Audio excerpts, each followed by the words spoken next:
Now, we talked about how some of the big boys are having down years. Well, that is not the case for one of the biggest boys, Hellebuyck of the Winnipeg Jets.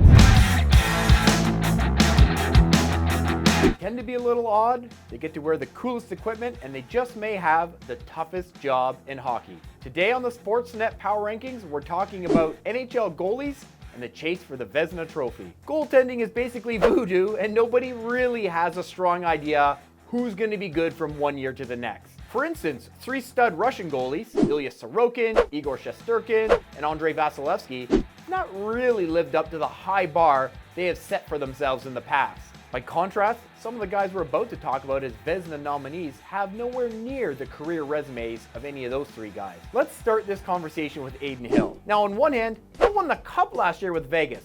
So, unlike some of the potentially in the mix guys like Arizona's Connor Ingram or Seattle's Joey Decord, he'd certainly accomplished something major as a goaltender coming into the season. That said, the 25 starts he got last year represented the most in Hill's career, as the 27-year-old just never firmly established himself with San Jose or Arizona before that. Hill just returned to the Knights' crease after about a month-long absence and boasts the best save percentage and goals against average in the league. His case will really come down to how many more starts he gets down the stretch as he and Logan Thompson try to secure home ice advantage for Vegas in the first round. For reference, Linus Ullmark won the Vezina last year, starting 48 games for the Bruins. And with creases around the league increasingly becoming timeshares, it's probably time to adjust our expectation for what goalie workloads are going to be, even for guys who are in the Vezina mix. Speaking of Boston, the Bruins goaltending is once again the bedrock of a contending team. Ullmark has been solid 1 year after being named the league's top tender, but Jeremy Swayman has been even better. This is a fascinating situation because the 25-year-old is playing on a 1-year deal right now that was determined by an arbitrator last summer, and he could become an RFA again in 6 months' time. Swayman has been fantastic for the Bees this year and could be in line for a tasty extension before that contract expires in July. Now, we talked about how some of the big boys are having down years.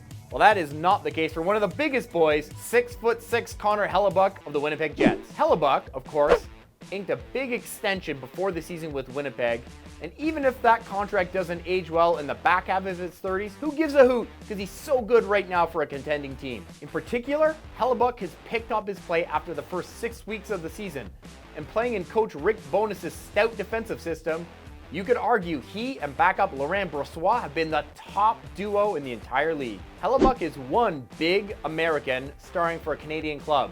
Another is Thatcher Demco. The Canucks have a few guys in awards conversations, and Demco is most definitely one of them. Across the board, from traditional metrics like wins and save percentage to advanced analytics like goals saved above average, Demco's at the top of the charts and basically has been all season long. And hey, while we're rhyming off goalies on Canadian clubs, is it time to mention Stuart Skinner? At the start of the year, Skinner had gruesome numbers and was no doubt part of the reason the Oilers dug themselves such a big hole. Well, as you'd expect for a team that has won 22 of its past 25 outings, the goalie has completely turned it around, and Skinner has to be at least mentioned as a Vezina dark horse. Since mid-November, Skinner has a top 10 5-on-5 save percentage among goalies with big workloads, and at the rate he and the Oilers are going, he might end up leading the NHL in victories. And hey, if Team Canada had to play a gold medal game at the Olympics tomorrow, it might come down to a coin flip between Skinner and Aiden Hill for the start. Now let's get a look at the full ranking. The Bees have reclaimed the top spot, playing some fantastic hockey of late. Toronto's crease has been a pretty crazy place all year. Let's see if it calms down a bit when Joseph Woll eventually returns from his high ankle sprain. Can Patrick Waugh get the Isles into the playoffs?